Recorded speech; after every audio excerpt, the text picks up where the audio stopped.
This video is brought to you by Cool green clothing coming straight up out of that DMV.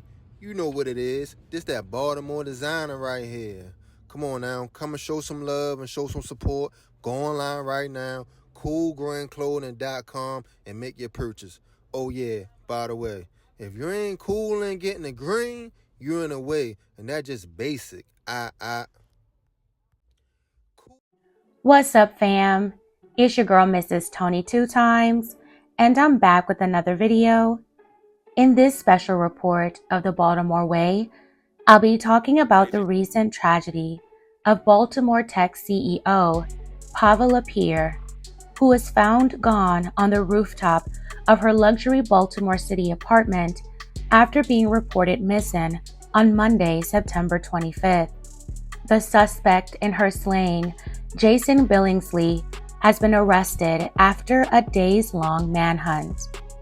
Before we get into this video, welcome if you're new here to our channel, and welcome back to all of our subscribers. If you haven't subscribed yet, make sure you do so and join the Tony 2 times family. Go ahead and click that notification bell to get notified every time we upload, and if you're rocking with the content, please don't forget to hit that like button. Be sure to share this video and make sure you watch until the end to hear my full commentary. Alright, let's jump right into it.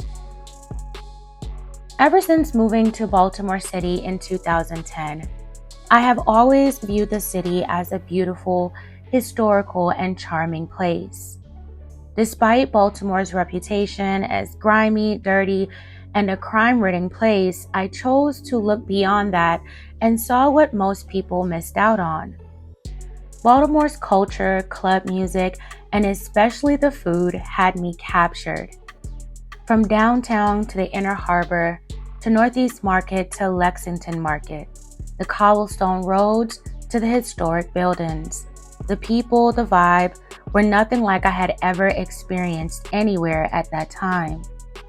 It was something special, and I looked forward to the future in Baltimore. Yes, I have encountered some sketchy characters and shady situations, but my husband taught me to always be aware of my surroundings and don't put anything past anyone. Sadly, the city has its reputation for a reason. For 26-year-old Pava LaPierre, I'm sure we shared similar viewpoints about Baltimore City after coming there from out of town. Pava is a native of Tucson, Arizona, and came to Baltimore to attend the prestigious Johns Hopkins University. According to what her family told the press, Pava had an interest in becoming a doctor, but she later changed her path and got into the world of tech and majored in computer science, then pivoted to major in sociology before graduating from Johns Hopkins in 2019. During her senior year at the university, she co-founded EcoMap at age 21 in her dorm room with Baltimore native Sherrod Davis, who is the company's chief operating officer. The startup sells artificial intelligence tools and has grown to over 30 employees and announced nearly $8 million in financing this year. EcoMap's clients include Meta, the parent company of Facebook and Instagram. Pava made the Forbes 30 Under 30 list for social impact in 2023. According to Forbes, EcoMap curates data about all the organizations, resources, and other assets within any ecosystem, from a city's tech community to an entire industry, and puts that information into free platforms that enable users to navigate them. Pava had a driven commitment to foster inclusivity, with half of her staff being women and people of color. She was also committed to strengthen Baltimore's tech community. Pava was a force to be reckoned with. She wanted entrepreneurial opportunities to be accessible to everyone. Baltimore was her adopted home, and she saw the beauty and a bright future for the city. Pava woke up early in the mornings before most people to capture the city's sunrise. She believed in waking up early to get a head start on her days. She was a workaholic and inspired others to do the same. On Friday evening, September 22nd, Pava attended a festival recognizing the Baltimore arts community, according to what a friend told the Associated Press. On Monday, September 25th, Pava was reported missing to BPD. Following the missing persons report, someone who has not been identified found Pava with visible injuries on the rooftop of her swank apartment building in Mount Vernon. When officers arrived at the 300 block of West Franklin Street, they discovered Pava had been badly beaten. She was pronounced gone at the scene. Pava's slaying stunned the community, especially those who knew the EcoMap CEO. Pava had no known enemies and was admired and respected in Baltimore's entrepreneurial community. The following day, BPD announced a suspect wanted in Pava's slaying, 32-year-old Jason Billingsley. Jason had arrests and multiple charges dating back to 2009, including an inappropriate offense, second-degree assault, and robbery. In 2015, he was convicted of an inappropriate offense after accepting a plea deal for an attack against a woman in 2013.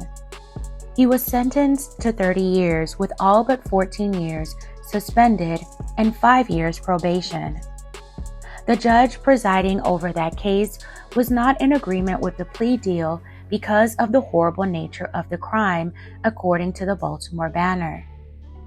But the prosecutor stated that it would spare the victim from having to testify at trial.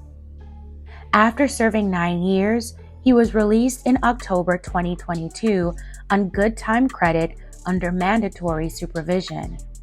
He also had to register as an S offender for the rest of his life. After police announced Jason as a suspect in Pava's slaying, police revealed that he was also a suspect in another heinous crime that happened on Edmondson Avenue just days before Pava was found. According to reports, on September 19th, Jason allegedly forced his way into a basement apartment at a rooming home where he worked. Jason allegedly first knocked on the door and said he was maintenance, then allegedly kicked in the apartment door and began the alleged attack. Jason allegedly bound and duct taped the couple inside the apartment, demanding money at gunpoint. He allegedly R-worded the 26-year-old woman multiple times, then slashed her neck in front of her 26-year-old boyfriend. After that, he allegedly poured a flammable liquid on the couple and lit them on fire. The couple survived the terrible ordeal. A 5-year-old child also suffered from smoke inhalation. The child reportedly had no connection to what happened in the basement apartment and just happened to be in the building at the time. After the public found out that Jason was already wanted for the September 19th incident, police officials were under scrutiny. Reporters at the press conference questioned why the public was not notified that he was still on the loose after being named a suspect in such a crime, especially since he was a repeat offender. BPD's acting commissioner responded by saying that they didn't believe that Jason Billingsley was a threat to the public because the people in the September 19th case were targeted. It was not a random act like Pava's case. According to reports, on Friday, September 22nd, Jason was captured on video following Pava as she walked home. Pava did not seem to notice Jason, who kept a distance from her, investigators said.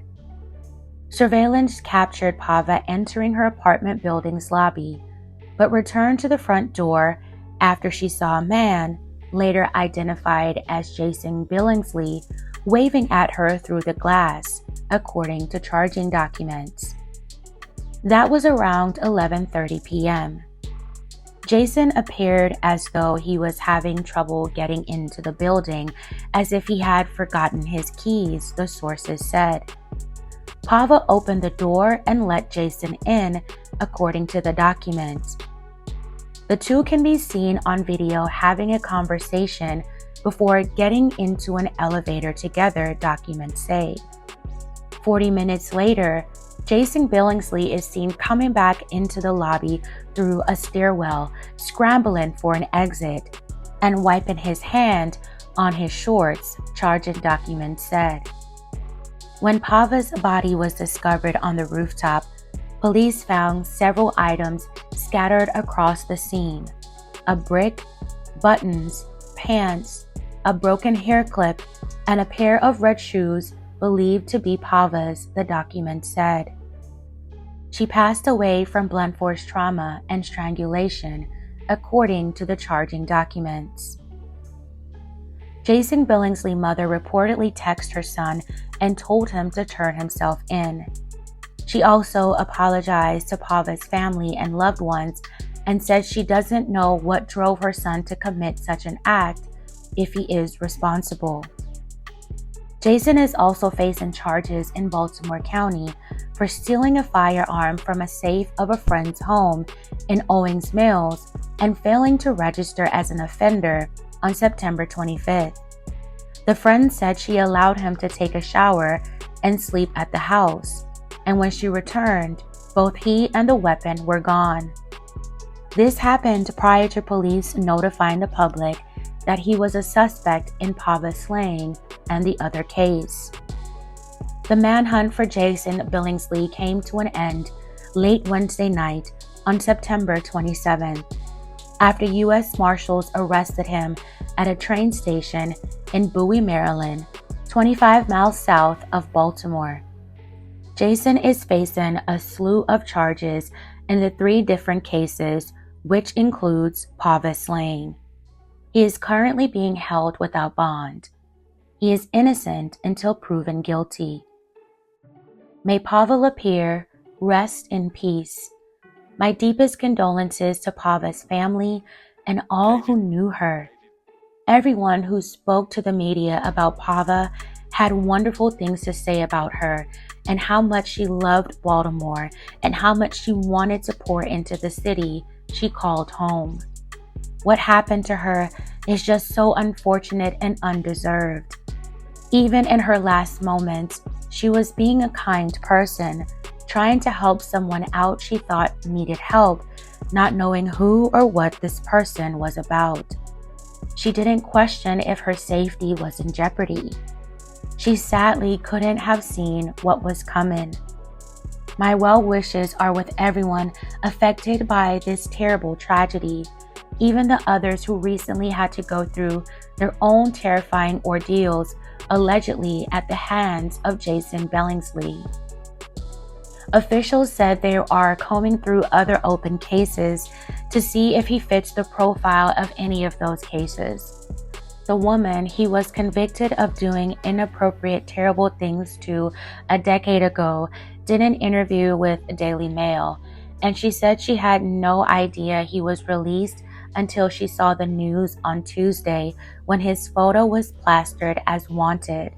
She also said she doesn't recall ever telling the prosecution in her case that she was okay with the plea deal, but was rather just glad that someone believed her and that he was going to be locked up.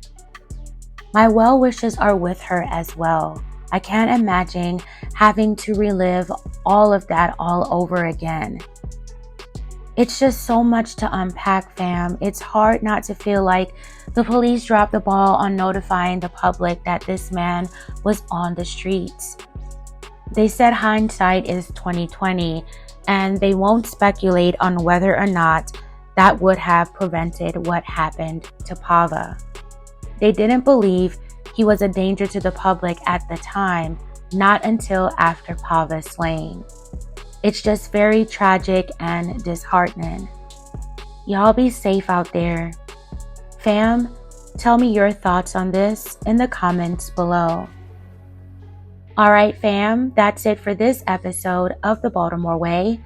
Thank you all so much for watching. Please don't forget to like, share, and subscribe. This is your girl, Mrs. Tony 2 times, and I'm out.